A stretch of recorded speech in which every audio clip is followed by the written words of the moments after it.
Get Up Nation. My name is Ben Biddick. I am the creator and host of the Get Up Nation podcast, where I serve individuals, organizations, and societies to develop and sustain resilience and perseverance. I'm the co-author of Get Up, The Art of Perseverance, with former Major League Baseball player Adam Greenberg. The Get Up Nation podcast is brought to you in partnership with GotYourSixCoffee.com, where Navy veteran Eric Hadley is committed to serving first responders, veterans, and their families through a variety of nonprofit organizations. No stranger to adversity, Eric has fused necessity of coffee with his passion for public service. You're already purchasing coffee. Why not empower your coffee with purpose? Why not purchase coffee that not only has your six, but also has the backs of those who don a uniform of service for our communities and great country? Learn more about Eric and his freshly roasted, award-winning coffee at GotYourSixCoffee.com. Recently, I had the honor and privilege of speaking with Dr. Jeffrey Magee. Dr. Magee is a global talent development expert, a leadership and management strategist, and best-selling author. If you're looking for credentials, Dr. Magee has them. He's a certified management consultant, certified board executive, certified professional direct marketer, and certified speaking professional. He has been recognized as one of the 10 outstanding young Americans by the U.S. Junior Chamber of Commerce, twice selected to represent the United States at the World Congress as a leadership speaker in Cannes, France, and Vienna, Austria, three-term president of the Oklahoma and Las Vegas chapters of National Speakers Association, and an SBA Entrepreneur of the Year. He has also been honored for his tremendous commitment to service. Dr. Magee served for 4 years as an appointed civil service commissioner judge for the city of Tulsa, Oklahoma, and the county around the city, before merging his firm for a short time in 2010 with Western CPE. The United States Army, National Guard, and President George Bush recognized him with the high honor of the Total Team Victory Award citation for civilian contribution to leadership development with the National Guard. Basically, I can't fit all the amazing achievements Dr. Magee has accomplished into this intro. So go to jeffreymagee.com to learn more about the countless ways that Dr. Magee can help you and your organization succeed. Dr. Magee, I'm honored to welcome you to Get Up Nation. Thank you, Ben. I appreciate it. I'm actually honored to be with you and your followers. So thank you for this opportunity to share ideas and just have some fun. Yeah, absolutely. First, I just want to ask how's your day going, and what challenges do you plan on tackling today? Great question. So I'm in Las Vegas, Nevada, as we record this, and on this morning, it's another beautiful blue sky day in Vegas. I never thought I'd ever end up living in the desert, and being a Colorado boy, transition to Oklahoma, and then Montana, but I have absolutely loved living here. So the weather for the day is starting good, which again, that calibrates all of our attitude and mindset. That's why I actually said that. When we talk about Get Up Nation, it always starts with, what are the first collective thoughts you have when you wake up in the morning, and what calibrates your attitude and mindset? And what do you see? If it's raining outside or it's sun shining outside, how do you see that? Because it sets your day. So it's going great. But my day started at 5 a.m. with a web Zoom call with a client in London, England. Then I had a 6 o'clock call with the military leadership in the state of Delaware with the Delaware National Guard. I just jumped off of that, and now I get to share some time with you on this podcast. So my morning is already 3 hours in, and it's going great. Excellent, excellent. And I know you're extremely busy. You do amazing work. You help people succeed everywhere you turn around. So I'm really happy that you've taken time for this show to help the people in my audience who are dealing with significant and severe challenges to be encouraged and inspired by what your expertise and your experience. There are many things we could talk about today to draw from your wealth of experience. So I'd like to focus on the why within you that's created this tremendous volume of achievement and accomplishment. Will you share a little bit about what life was like for you growing up and what led to your deep commitment to helping people and organizations succeed? That's a great question. First of all, just pause. So for all of your listeners and viewers, that is a great question. What shapes your why, and then frame that around growing up? I mean, we could go so many directions like that. And I'm supposed to be the psychologist. You want to be now the therapist. I love this. Heck, that'll get you a good 50-minute session on the couch right there. You just take some notes, say, I'll see you next week. Boom, run the credit card, and you're good to go forever. I love it. So the first answer on that one, Ben, is obviously, some people would take that question and they would go down the trajectory of woe is me and how bad their life was. Others would take that question and go down the trajectory of how great their life is. It doesn't matter whether your answer starts with tell me about your background and growing up, whether it's good or bad. The classic line that I always use in the mirror, I use with my clients, and I think is a good shock wake-up call for all of us today, is it doesn't matter about yesterday, because whatever it is, it is. Everyone that spends time, money, and energy trying to change history, beyond the fact that they're just freaking idiots, and sorry if I upset you right out of the gate, but I'm kind of a blunt guy, and I think that's what we need. We need not disrespect, but we need bluntness. People need to be smacked upside the head occasionally, whether it's the old self V8, wow, I could have done that myself, or someone saying, look, you knucklehead, quit doing that. And then if you keep doing it, you are going to get in trouble. And that's part of the problem of where we are today, is people are carrying too much luggage. So I grew up, in essence, in a large family in Colorado. My father's retired military. I have older brothers and sisters, younger brother, sister. And from that, basically, life is what it is. I didn't realize that, we were, economically not well off growing up. I never really realized that, because our parents always provided the basics of what we needed. We knew we weren't rich. I mean, you don't have to be very smart to figure that out when you look around. But with that, we were rich in lots of other ways. And some of those ways were my other siblings painted a path for me growing up that if you want something, get off your butt and do it. Achieve greater excellence academically. If you are capable of getting A's in math and science, then you should get A's. If you're capable of getting B's and C's in English, then you better get B's and C's. I mean, not everyone's an A student. Again, not everyone's going to be a super athlete. My older brothers were, musicians and athletes in school. My sister was highly involved in different things, again, at her age in the 60s, as they would say. But, again, growing up painted a path of resiliency, one of the elements you talk about in Get Up Nation. It painted a path of diversity is not whether your skin is black or white. I am so disgusted and sick with the idiots on this planet that go, woe is me because I'm white, I'm black, I'm Hispanic, I'm Asian, whatever. None of us chose this body we're in right now. God just said, boom, you get this one, what are you going to make out of it? And I'm going to take that to your second question. No one chose to be male, female, short, tall, fat, skinny, what have you. But again, your background does set your trajectory, yes. Second to that, the why is, again, what do you do with the gifts that you were given? Whether those gifts are great or those gifts are limited, what do you do with them? Whether your time on this planet is short or your time on this planet is long, what do you do with that? And so part of the driving of the why is the word legacy. Legacy. So think of it this way. So one of the phrasing and ideas I use when I work with audiences and groups, I'm standing on stages, whether it's thousands of people out there or 12 people out there, sometimes I will use a story of a time machine to kind of answer that, where have you been, where are you going, to calibrate your mind to be more successful. I've been doing this one for 30 years. So again, simply this, you're a time machine. Look at where you're standing. That's present tense. In front of you is future tense, and behind you is past tense. So if you're a time machine and you're in a time machine vehicle, then imagine everything in front of you is space. So Ben, let me have you do this with me so you and I will represent this for our viewers. Sure. If you were in your time machine right now and you're holding on to your steering wheel, it's going to guide where you're going to go. And you keep your left hand on that wheel, but if you were to let go with your right hand and reach kind of up in front of you to this windshield that's in front of you, what typically is right about there on the windshield? Mirror.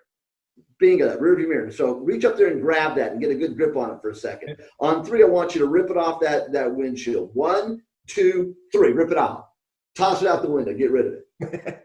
That's a huge answer to Get Up Nation right there, because here's the element. We still have an outside rearview mirror over there, so we can look behind us for benchmarking, lessons learned, be aware of what's going on back there. But if you're accelerating forward in life and being successful, you're never looking at to see who's coming up on you, because no one's ever going to catch you. Yeah. See, again, the only ones that are going to pass you is when you're being, in essence, complacent or lazy or pathetic or worthless, not doing something. That's where everyone's passing you by in life. So again, now we've removed that rearview mirror up there for a reason. If you think about successful people, 100% of what's in front of you represents the future. You don't spend time being distracted by that little 10% up there of the rearview mirror, worrying about what happened in the past or didn't happen to me, and I was raised bad, or I didn't have these other opportunities, etc. You study any successful person, they live in the windshield of life. So part of, in essence, looking at things is the word legacy. So now back to my why. So a little bit of your question and answer, tell me about the background. Yep. Didn't talk about what my studies were, didn't talk about my academics, didn't talk about if I went to college, etc. Because, yeah, that's important, but that's another question. So part of what drives me, though, is legacy. What I recognized as a passion growing up to be a journalist, and before I went to college, I had already had hundreds of articles published in a major daily newspaper in Colorado Springs, Colorado, where I lived. And in college, I went there on a journalism scholarship and a cross-country scholarship, so a pseudo-athlete, I guess. And then for a couple of years, I spent time doing broadcast and print news in Kansas City after college. And one day I just recognized journalism is a very negative, bitter, caustic, self-serving industry. There are some exceptions. I'm still looking for a couple of them. But most everyone in journalism is just as if they couldn't get any other job on the planet. So maybe a journalist and just beat people up and always be bitter and negative. And that's not my DNA. So I left it cold one day. And if you're ever unemployed, there's always one job in America. And even today, right now in this time of pandemic and COVID and what's going on and the horrific number of unemployed people in the nation, there still are jobs today called sales. If you can sell, there's always going to be a job for you. So I went into sales. And that led me over the past 25 years where I am now, owning a training company and having sold the training company and magazines. And so I'm now back into publishing. So for 25 years, I publish a magazine where I go out and I get phenomenal personalities to write articles for me. The last 3 presidents have written for me, world leaders, celebrities, athletes, champions. So Richard Branson's written for my magazine off and on many times over 20 years. We've done 3 books together. So my why is legacy. I've now used the word legacy probably 7 times. Legacy meaning there's a great poem called The Dash. Now I challenge all of your viewers to download The Dash. My mind is just blanked on the young lady that wrote it. But The Dash really does calibrate your question of why we do what we do. And The Dash simply says this. You go to a cemetery and you look at any one of the headstones and there's a date upon which they arrived and a date upon which they graduated and left. And those dates mean nothing. It's the dash in between. What did you do with your dash? So legacy is if you go to sleep tonight, because I want no ill will to you, but if you go to sleep tonight and you just pass away in your sleep, which is a great way to go, and you don't wake up tomorrow, then what you do today is your legacy. See, no one watching or listening to us right now have any guarantee that they're going to get tomorrow. None. So What do you do with your today? So if you're a parent, what are you doing to grow and develop a better child today than you had yesterday so they're more equipped for the planet tomorrow if you cease to exist? See, lots of parents, they took time to create the child, but they completely abdicate the responsibility of growing a great adult for the planet. Or if you're a teacher, what are you doing today, virtually or live, to make your students better today than they were yesterday? So if you're not here tomorrow, they're equipped for tomorrow.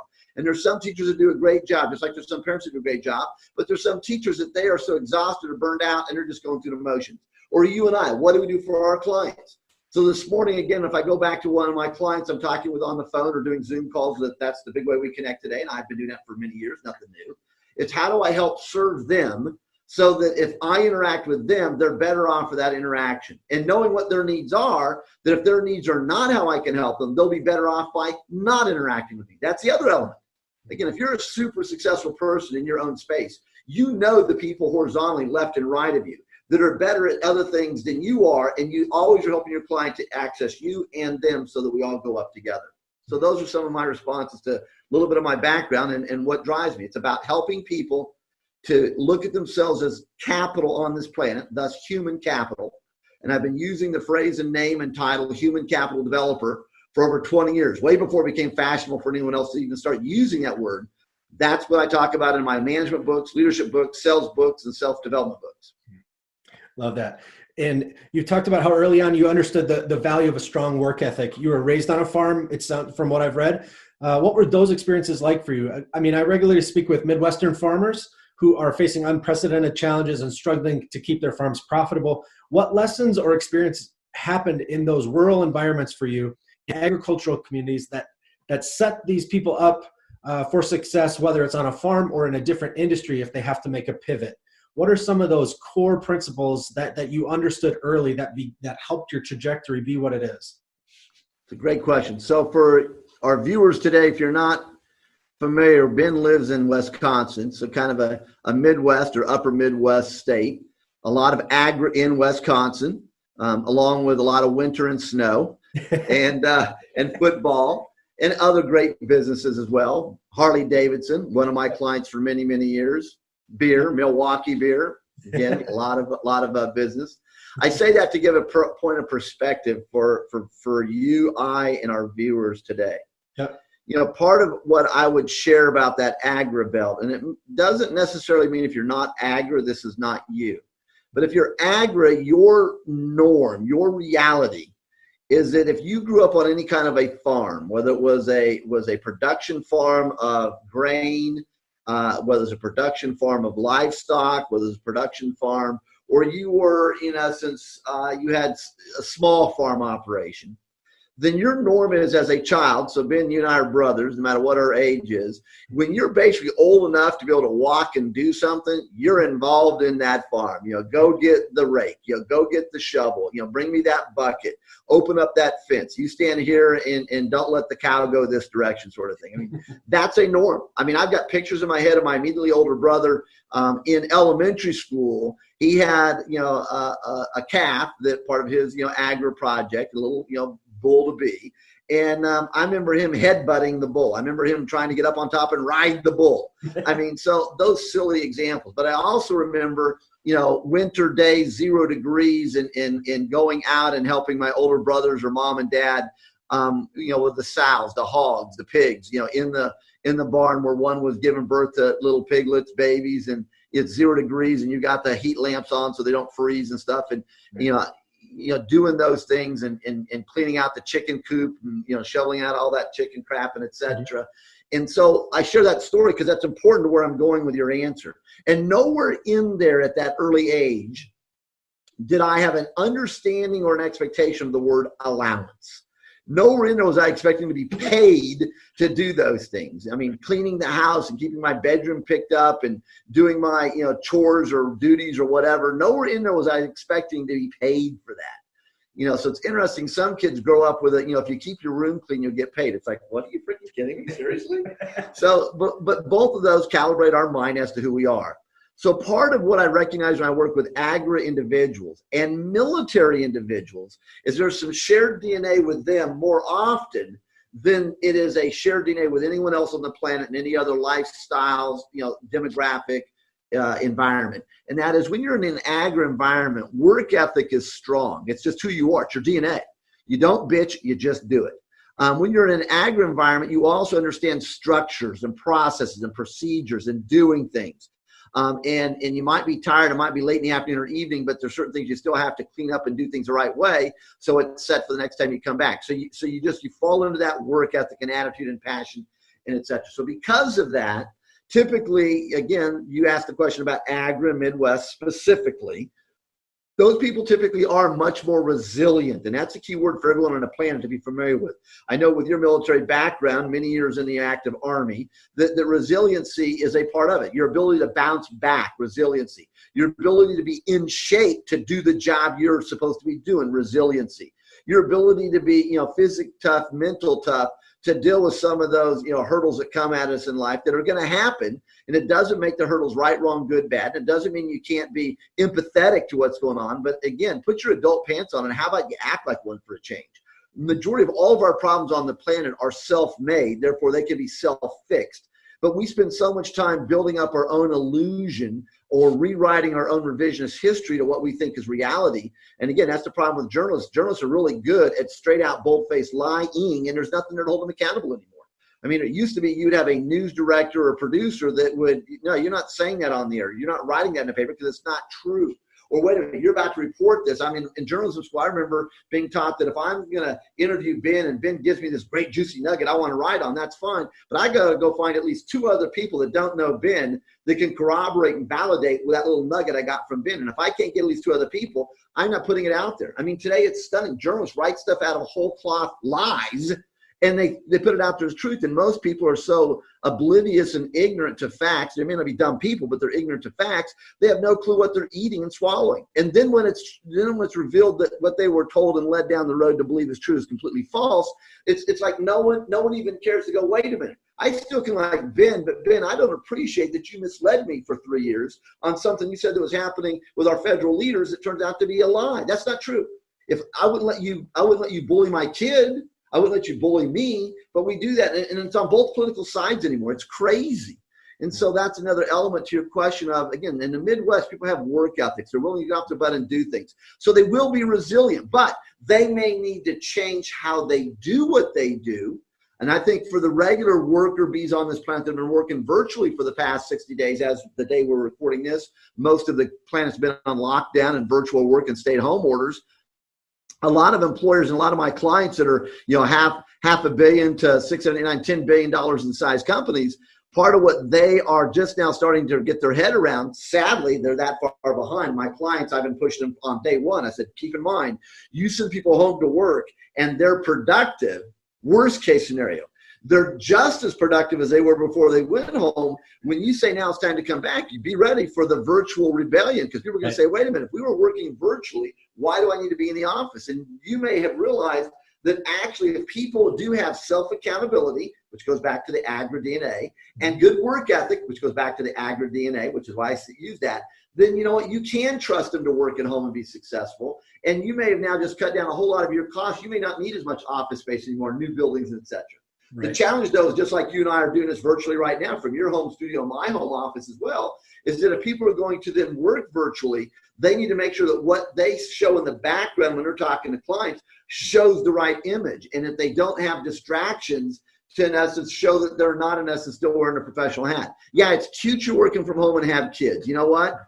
Kids are not behind me or you. So let's put on the adult pants for a second. Talk to your 8-year-old child and say, look, mom and dad has to go on a video call at work right now. So here's what I need you to do. And if you've raised your child to have discipline, guess what? They're not going to be making faces in the background and running around because you've raised them. See, I say the opposite of what everyone else does. You know, the parent goes, oh my God, my life is terrible. I'm having a hard time working. My kids are home. You know what? You're a worthless parent. Shut up. See, there's the shock therapy. If you were worth the crap as a parent, then having your kids at home for last week wouldn't have been a challenge, because you would have been educating them the same way you're working. You would schedule some time. So some of these things I'm reading on social media, I shake my head going, you know what? This is pathetic. You've been parking your kids at K-12 all day long as babysitters, because if you were engaged with them, you had been doing homework or activities or athletics or science, etc., you know, at home and on the weekends as well, growing them and growing you. A little bit of a tirade, but it comes to the heart of answering your question. Sure, absolutely. And that's, you know, you had your first business at age 15. You sold it before you went to college. By age 24, you were recognized by American Home Products, a Fortune 500 company, as its top salesman in the nation, while at the same time becoming the youngest certified sales instructor for the Dale Carnegie sales course. So you have grown and grown and grown through all of your experiences. You've developed profound professional mastery, and many have. Will you share a little bit about that mindset that you have, like the you've talked about in your book, in your multiple books? You've written over 20 of them, but getting that trajectory set towards excellence, getting that path as you start engaging in the workforce, set on the trajectory that you want. Will you share a little bit about how you did that as a young man, getting into where you are now? Great question. So, you just referenced, your trajectory code. People can go to my website at Barnes & Noble and order a copy. It's the only personal success book I've ever written. Unlike a lot of people that are great at self-marketing, buy my, success whatevers, and truth be told, most of them are destitute.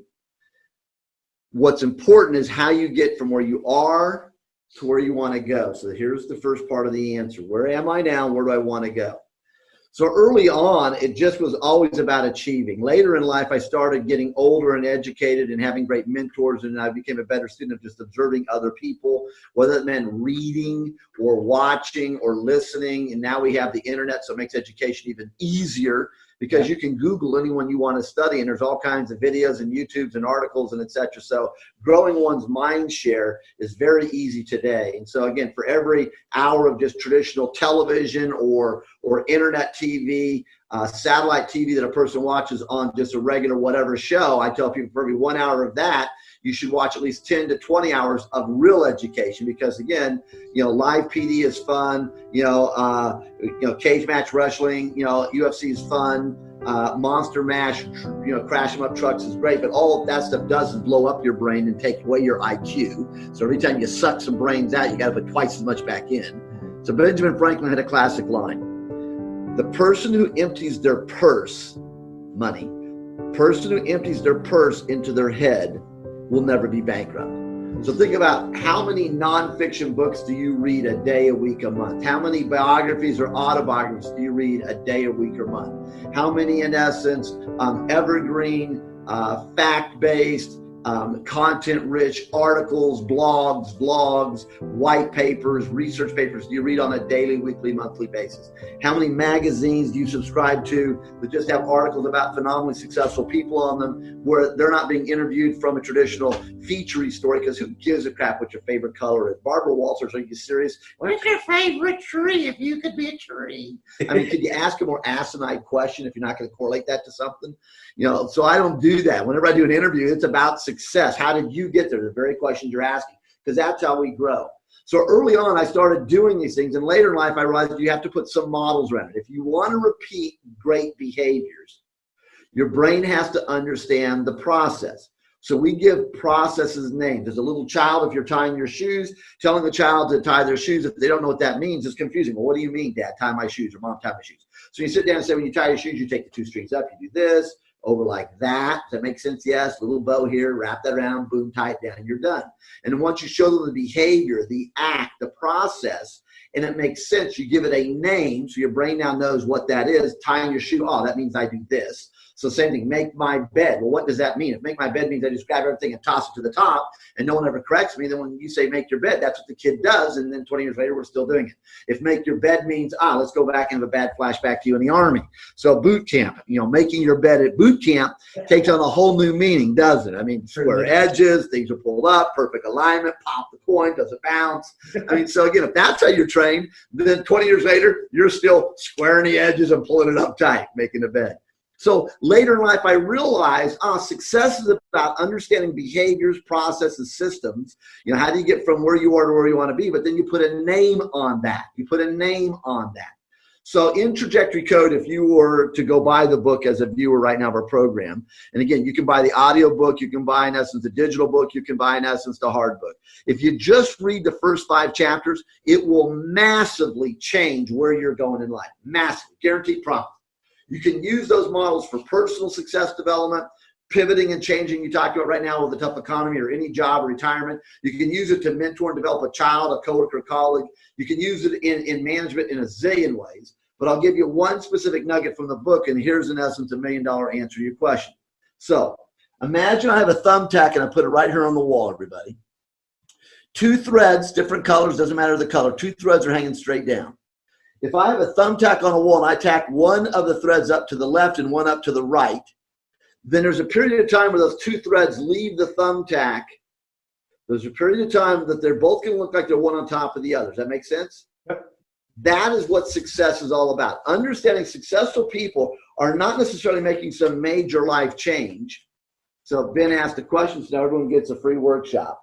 So A represents a starting point. That's the thumbtack on a wall, 2 threads. One's going to B, one's going to C. And as they immediately leave A, those 2 threads are somewhat one on top of the other. And there's that little circle right there above the A. That circle is what success is all about, because what that circle represents is this. I call it the 1% factor. The 1% factor. Meaning, soon as you start to do anything, you're at A, that starting point.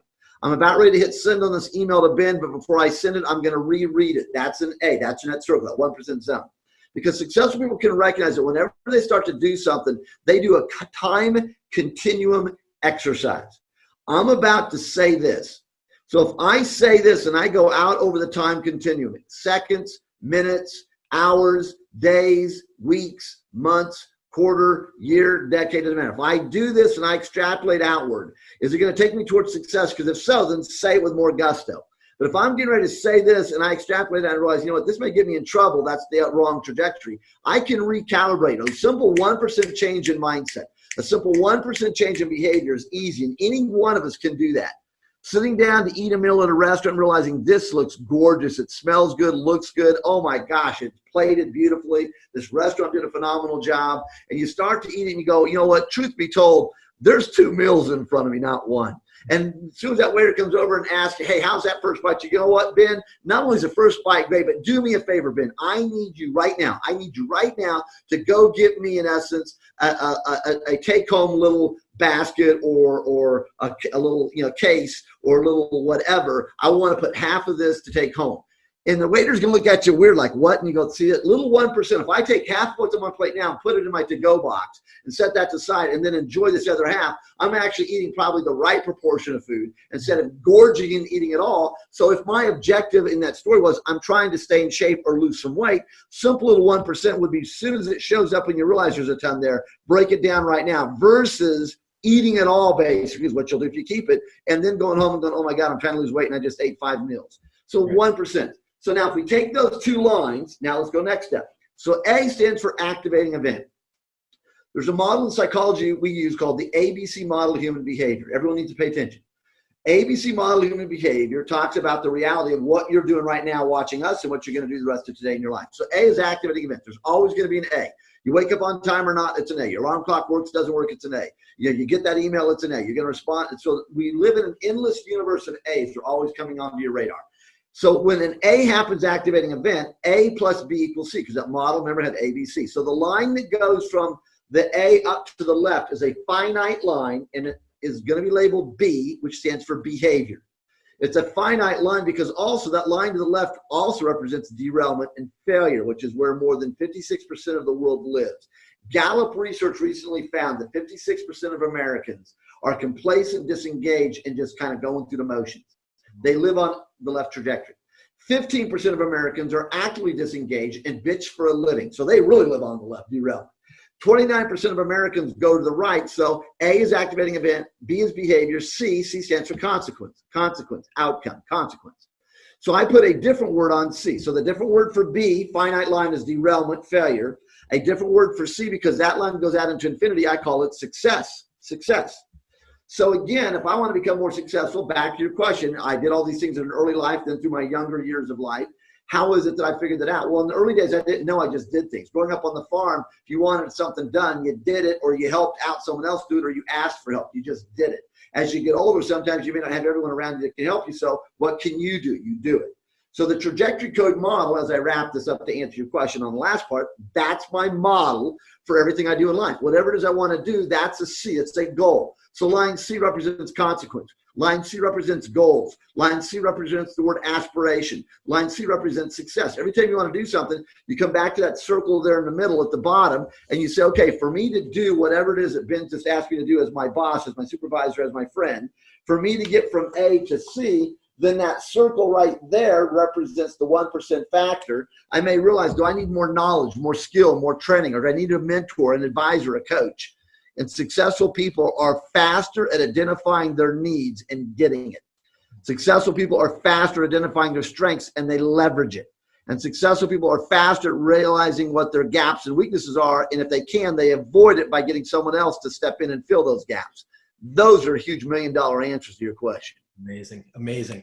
Yeah. And some have asserted, so largely we talk about a lot when people experience adversity, they experience something that isn't comfortable, that causes them some discomfort or pain or a disease, an injury, whatever it may be. Something comes down the line and we experience that. We have a choice in how we respond to that. And I wanted to just dig in a little bit to your insights into, the concept of purpose and meaning. It's Emily Smith came out with the book, The Power of Meaning, recently. And in the information age with so many products and services that are readily available, how do you really tap into the type of experience of purpose and meaning that brings that profound satisfaction to the work that you do?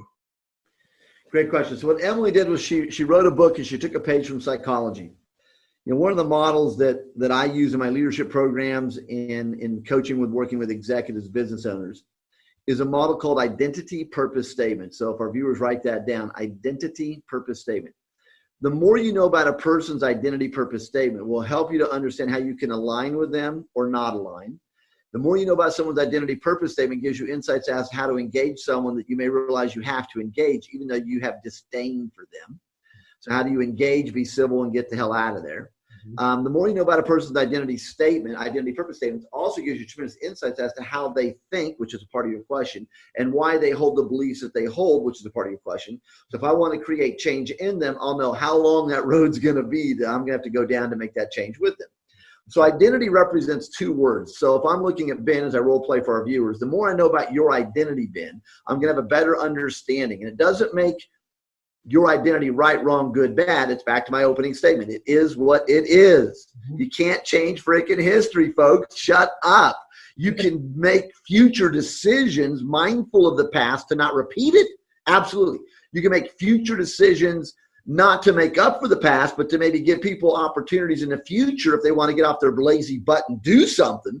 But you can't, change the past. All you do is create a future problem.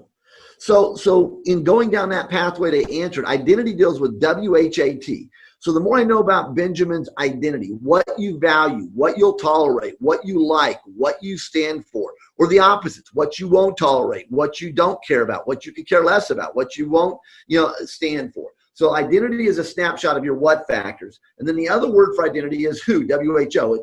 It's who you want to project to the world that this is who you are.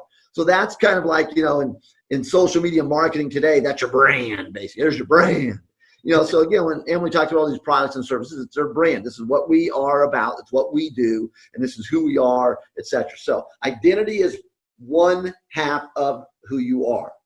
Identity, purpose, statement. Purpose is where Emily came in. Purpose is the drivers behind your identity. So the purpose is the whys. It's the drivers. It's the motivators. It's the passion. It's the reason you hold those identity statements we just talked about. So that's where it's coming from. And so I do believe in it, absolutely. And it does drive who you are. And seldom, once your identity is pretty well fashioned, it's not impossible to change it, but it's pretty hard. You have to have typically a major self-awakening to truly change inside your identity, which then will change your driver. So why I always thought this is because, and if all of a sudden those whys start to change, it may cause me to question my identity. And then that may cause me to say, wait a second, no, I'm not changing my identity. So I'm going to double down on looking at different whys and better whys. And I might eliminate people from my life that are the wrong whys. I might eliminate situations and things. I might quit my job. I mean, a lot of people are unemployed right now as we're recording this. I mean, we really are living, if you take your political views and just park your stupidity to the side and look at facts. We're living in a phenomenal 24-month window in American history. Right. We've just went over the past 4 years from having facts statistically the highest crime and poverty in our country's history, the highest unemployment in any category you want to create. So I'm not even going to make the list because a lot of your viewers are going to know the list, whether they like what I'm saying or not. They know the list. We've had the highest unemployment everywhere. We had, in essence, the most amount of foreclosures on homes, delinquency in homes, vacant homes, low construction starts. I mean, if you look at one market indicator, etc. That's where we were 4-ish years ago. Today, before COVID, we not only did we change all of those negative indicators, which is stunning, and took it to zero. That in the business world is a major growth. We then went to positive. We had the highest employment in any of those categories you look at. Women, age, ethnicities, generational, whatever. We had the highest employment in every one of those categories, and every one of the other indicators of a good society were all going down. Maybe they weren't fixed, they weren't great, but they were all going down from negative to zero to make them positive. So it's amazing to where we are today. Because of COVID, and again, fact, fiction, whatever your views are, should we have shut down the planet or not, or etc., to having the highest unemployment in our nation's history. Wow. The most amount of people without job. Back to your question earlier about agri in the Midwest. I've got a client right there in Wisconsin that in essence is 400% of revenue to where they were 5 months ago. Wow. So COVID has not been bad for them. It's actually, their business has grown. Right. And there's others that are growing. I mean, I look out my window here in Las Vegas and just think about all the businesses that are shuttered. And some of them, they had no choice because our governor, who's never had a job in his life, he's never signed the front of a payroll check. So all he understands is basically welfare mentality. Because if you work for the government, no disrespect, if you're a public servant and you actually are serving the public, I love you. But if you're a public servant, if you think about it, that's really the same thing as someone on a welfare check.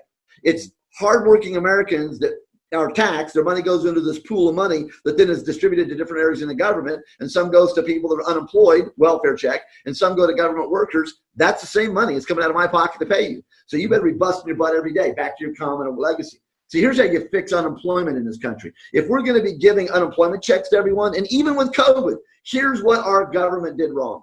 They should say, you know what? You want to get your payroll protection check? Here's the deal. Virtually, in essence, you got to sign in because we can't go to the unemployment office. You're going to sign in and clock in every morning. You're going to go do something in your community to get that free money the government just gave you. So Ben, you and Jeff and 5 others can go to the local elementary school, and you can easily keep 6 feet apart from you. And we're going to have some shovels and brooms and rakes, and you're going to police the grounds. Again, we're going to take that big basketball court and, we're going to paint the map of the United States on the basketball court so kids can see all 50 states and learn about those states. So you can do that. And Ben, you're good at talking about X, Y, and Z. So you're going to hold a virtual class 1 hour every day. So all the kids can, in essence, sign in. If they don't have a computer, we'll figure out a way to get them on their phone or a computer. See, again, we're going to have another group. You're going to go to the old folks' home. And again, maybe we can't let you go in it for reasons, but you can clean the outside.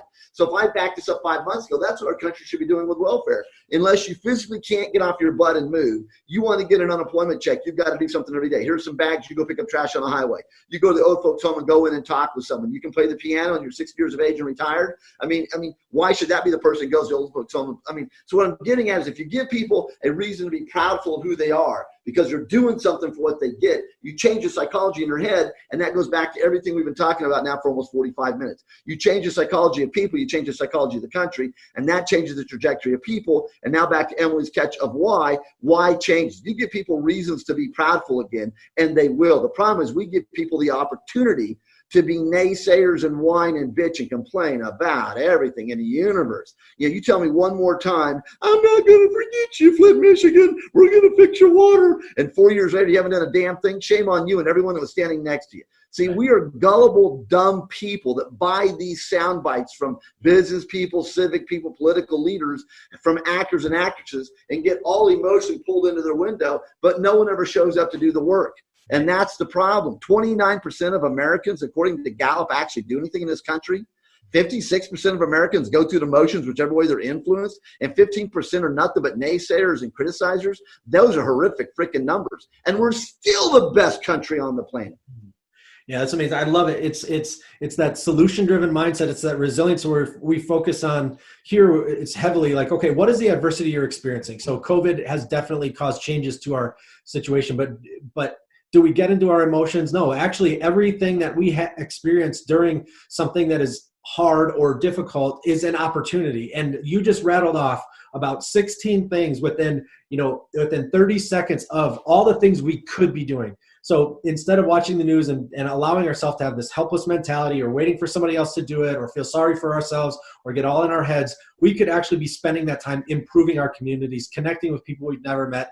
Even in a time of social isolation, we could be actually growing from that into increased connectedness, increased growth, increased impact, creating that legacy that you're talking about. And that's what I love talking with successful people like you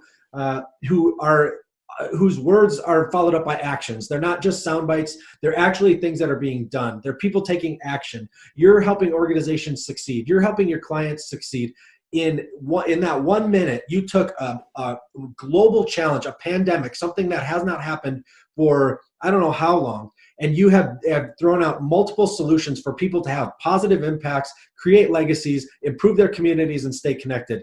That's the type of mentality that gets things done. That's what Get Up Nation is all about, so that people can get up from that adversity, whatever it is, to get up, to keep going, and get after creating that legacy of positive impact. And in fact, there was a question here. It says, as you know, my audience is global. We're committed to being resilient people who face adversity head on. We learn from it, we grow from it, and go on to create legacies of profound positive impact. So I appreciate you sharing that, because you are just giving a dose of adrenaline to people who are facing some serious challenges and focusing them on finding solutions, on creating that positive impact, and getting out from the place that says, woe is me, or this hurts, or I'm the only one on the planet this has happened to. That is which are all lies and falsehoods. And if we buy it and eat that, then we'll be in those statistics that you talked about. But if you really want to be successful, if you really want to have a life that is full and rich and overflowing with positive interactions with people, with accomplishments, with achievements, with respect, with a sense of satisfaction, we need to take your advice. Absolutely huge. Again, there's a concept called parallel universe. Parallel universe suggests that whatever you're thinking or doing now, someone else is as well. And the real secret to success is, execution. Who might be able to execute it more efficiently or effectively than the other person? So we all have to be recognizing parallel universe. Any problems or challenges you're having, you're not in a universe by yourself. Someone else is having the same thing, and if not worse, some people may be better. So one of the ways I look at success is I take that concept of parallel universe and I've added to it, and I call it historical parallel universe. Because anything you're thinking of doing right now, maybe no one else is thinking or doing it. But if you really want to be successful, don't be arrogant or naive enough to think you are the only person to have ever thought about this. Historically, if you look backwards, someone else probably did a variation of it sometime in history. And if you can find it, see it, and study it, it'll give you a way to refine what you're about to do, and you'll launch it with even more energy, one of the things you said, and greater success into the marketplace. And I found that more times than not, that what I think are the solutions right now, because no one's saying it, singing it, or doing it, many times are not, well, I think I'm just a freaking genius. My ego gets popped real quickly, because then it's like, 2 seconds later, I find out, wait a minute, this is from the 1950s or 100 years ago. But we forget those things because we stopped teaching education. One of the biggest disservices the United States has allowed to have perpetuated and perpetrated on it was in the 1980s, all of the national K-12 educational associations, someone at that time leading them unwittingly led almost every teacher in America off the cliff, because what they said was, we want to readjust how we educate K-12 and do it in a way across our society so that in the future we could have a perfectly ignorant mass population in America. And so what they started doing, so listeners, watch this and check the list. So in the 1960s and 70s, it was a norm, K-12 everywhere. Every child in K-12, boys and girls, they experienced gym in K 1, 2, 3, 4, 5, 6, and music class in K 1, 2, 3, 4, 5, 6, and art class in K 1, 2, 3, 4, 5, 6, and automotive shop class in K 1, 2, 3, 4, 5, 6, and home ec and sewing in K 1, 2, 3, 5, 6. The boys took those classes, some of them, and the girls took the others. You at least had to take one of them, so you were more well-rounded. You took a foreign language for at least 1 or 2 years to get through middle school or junior high school, and then in high school, then you could double down in certain areas in athletics. Was that your experience growing up? Yeah. Yes. Absolutely. And so what started happening then into the 80s was they started allowing one of those to be taken away because people didn't want to pay for it, or they didn't have enough tax money, or someone stupidly said, well, we have to have the same number of sports for girls as boys, so that takes the money out, so we can't do this other thing. And it's like, wait a second. If you only have 6 guys who want to do wrestling, you don't have a freaking wrestling team. If you only have 7 girls who want to do volleyball, you don't have a volleyball team. It's not gender biased or sexist. If you don't have enough to fill the team, why are you paying for something you can't do? See, we started making decisions because we were forced into the wrong way of looking at diversity.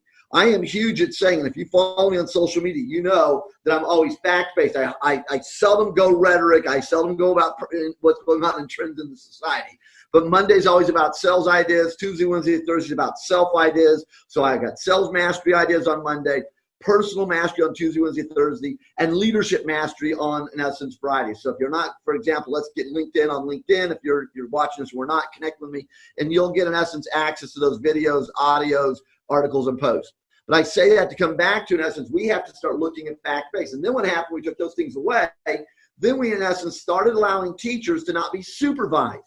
I remember as a little kid, there'd be every once in a while, there would be the principal would come in and sit in the back of the room, and they were basically the supervisor for that teacher to make sure they actually were teaching and engaging and being effective. And seldom do you ever see, in essence, any supervisors now with teachers. So the teachers started to go rogue. If my political views are far right wing or my political views are far left wing, either one doesn't matter. You can have your views, but those should not shape how you teach. And then we started taking out of textbooks fact-based information. And then someone one day really got the idiotic idea, oh, wow, we should take down statues of the Civil War. I'm not advocating either side, folks, so pay attention. Don't blow your head up and get messed up on me. But once you start taking down statues, reference points that celebrate on one side or the other, you are able to remove a chunk of what history is, so now you replace it with what you want history to be. If you don't agree with that statue, it should be there twice as big. So there's an educational reminder. How did that come to be? And if that statue we love, it should be twice as big. So we figure out, how did it come to be? When you start taking away balanced education and factoids, you get to where we are today, which is we've got a lot of good people. I'm patting my heart. We've got a lot of good people, but they are functionally illiterate in society today because they don't know what a fact is. And they really believe whoever's talking is telling them the truth, and they're getting accelerated down the wrong lane. And so again, back to your question, Stand Up Nation only works if you stand up based upon a fact. And what we allow to happen is we passively sit by and we allow people to be elected to our Congress. That if you listen to their views and you have a copy of the Constitution in this hand, listen to what they say. Their comments are absolutely polar opposite of this. How is it we allow them to stay there and get that paycheck from you and I? We hire employees that our company has values. Our company has a mission statement. Our company has a vision statement. And we do a crappy job interviewing someone, and we then hire them and their belief system, back to Emily's statement of identity, purpose. We hire people that their purpose is contradictory to our business, our associations, our nonprofits. And then once they get in there, because no one knows how to get rid of them, they become a cancer and they start eating away all these great things. It's sad that we allow that stuff to happen. But it can change. I love Get Up Nation, Stand Up Nation. If you want to get up, quit feeling sorry for yourself, and don't be mean to the other person. You don't need to be a bully. Just engage them in civil discourse to say, Ben, I'm not trying to say I don't like you, but help me to understand why you have that view. It just is. No, Ben, don't get mad. Give me the facts. Why are you saying that? See, we don't ever hold anyone politely accountable. You just said something that I think is mean or rude or wrong or dumb or ignorant. So, again, back it up. I love the old saying, put up or shut up. No one ever holds these people accountable. I mean, again, I love the adage, give someone enough rope and, they'll hang themselves. But also, if I give you enough rope, I can pull you to safety with that same rope. So you've got to be optimistic. In tough times and diversity times, I talk about diversity is your strategic advantage. Diversity is your strategic advantage. If I look at diversity as a disadvantage, I didn't choose to be white. You didn't choose to be white. But what does white mean? You didn't choose to be black. I didn't choose to be black. What's black mean? We use a lot of these labels without understanding what the heck they mean. And if you're using labels as a way to categorize someone for negative output, then you're inferior. You're wrong. You're losing it. Successful businesses embrace diversity, but you do not embrace diversity from a compliance standpoint, so you can check the boxes and make someone happy. I got 5 of these, 6 of these, 2 of these, and 1 of those, whatever that means. Again, I go to a donut shop. There's donuts I love, so I'm not going to get a mixed dozen, baker's choice. If there's 3 of them in there I don't like, I'm sorry, I don't eat those. I'm not going to consume those. They serve no value. So we got to be careful about this word diversity that's taking over the planet. And again, some people are hiding behind it. Yesterday, I had a person send me an email and blow me up because I wasn't diverse enough in a certain category. And I said, you're absolutely right. And it bothers me greatly what you pointed out. I'm not going to fight you at all. So let me turn it around. Help me to be a solution with what you pointed out. Give me, and I said to the person, just give me 2 answers to what you've identified as a problem. Give me 2. If you can give me 2, let's work together to fix those. But my experience is when people point out the negative and I ask them to help me to solve it, they flake out and never respond back. I actually typed that to the person. And what's interesting, they have not written back. Boom, I rest my case. It's easy to bitch, hard to fix. That's right. Excellent. Doctor, I always end the show with 6 quick questions to help my listeners understand the why within my phenomenal guests. Will you run through these 6 quick questions with me? Let's do it. Thank you very much. All right. Who are you thankful for today? It's singular. Is you're asking, I have to give plural. Number 1, I'm thankful for myself. And here's my point if people listen. I'm thankful for myself because that's the first and only person you should be immediately thankful for, because whatever you believe in a higher power, your creator, etc., they have blessed you and given you for the planet. So what are you doing with you to make you and thus the beneficiaries of everyone you come into contact with today better? So I'm thankful that I am here so that I have another day to experience what greatness can be and the challenges in front of me I get to work through. Second, which is probably where you wanted me to go, which is who am I thankful for? I'm thankful for anyone that gives me the opportunity to be better. My parents, people that have come, Mrs. Murphy, my first grade teacher. You've all heard of Murphy's Law. That's where it comes from, my first grade teacher. I spent 2 years with her in first grade. She was a little bit slow. It took me a while to get her fixed and understand things. But once I realized in high school I failed first grade and they did it in a great way. I'm thankful for lots of people. I'm thankful that we live in a great world, a great economy. I have people globally that I connect and work with and talk with all the time on the internet and live in person. That question could go forever. Sure. All right. And now that we've covered who you're thankful for today, what are you thankful for today? Same thing, life. A good friend of mine that speaks and does a lot of motivational speaking and people know of, and he's been around for a long time. Les Brown always talks about, gift and present, and you've been given the gift and the present of today, and what do you do to celebrate that gift and share it with others? So, I'm thankful for lots of things, but I'm really probably most thankful that I finally have been given the opportunity to do what I love best. And as my business card has said for many, many years, human capital developer. I get to help people to develop themselves. I get to work with a phenomenal group of clients and great C-suite executives and businesses from Illinois to California to Wisconsin to West Virginia to Michigan to Wisconsin. I mean, all over the place of organizations that give me a chance to help them and their teams to be better. That's what I'm thankful for. Excellent. How do you fuel the fire within you? Believe in yourself and only do the things you're great at. I have learned a long time ago. Again, look at successful people. Let me just grab, magazines as an example. So if I look at my magazine, from Harvey Mackay to, Connor Fields, Olympic gold medalist, to, John Maxwell, to, again, military. I mean, the names are endless. The last 3 presidents written for me, first ladies, world leaders. Again, I think you always benchmark off of excellence. And if you get a chance to know what excellence is, you'll recognize people that are excellent at what they do live in their space. They do what they're best at doing. That's their gift. They're always looking for new ways and places to leverage and apply their greatness. And so what fuels me is that I get a chance to get up every day and do what I love doing and working with phenomenal people. And I have the opportunity to not have to work with people that don't want to be around me, just like they don't have to be around me. But I also have the luxury that when I run into people that just don't get what success is, I don't have to suck it up and stay with them. I can say, you know what, I love you, appreciate it. You're choosing to go down the wrong path, and boom, I'm going to go find another client. So what fuels me is I do what I love to do. Excellent. What is one thing adversity taught you to value? Get over it. And what are you doing today you may have never thought you could? Stand and talk to strangers. Walk out on a stage in front of people I don't know. Be an introvert living in an extrovert world.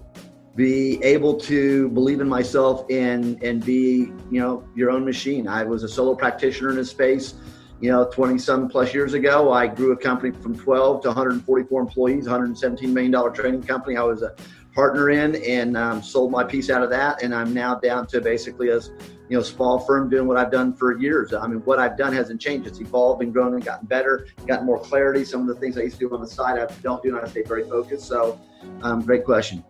All right. And what will you do tomorrow that you may have never thought you could? I don't know, because I don't know what tomorrow holds for me, and tomorrow's not here. So I would answer it from tomorrow's going to push me to do more of what I am doing, which is before this pandemic, at the time we're recording this, in case someone's watching this years in ahead, everything Ben and I have talked about applies to you no matter what day you watch this, whether it's 2020, whether it is 2030.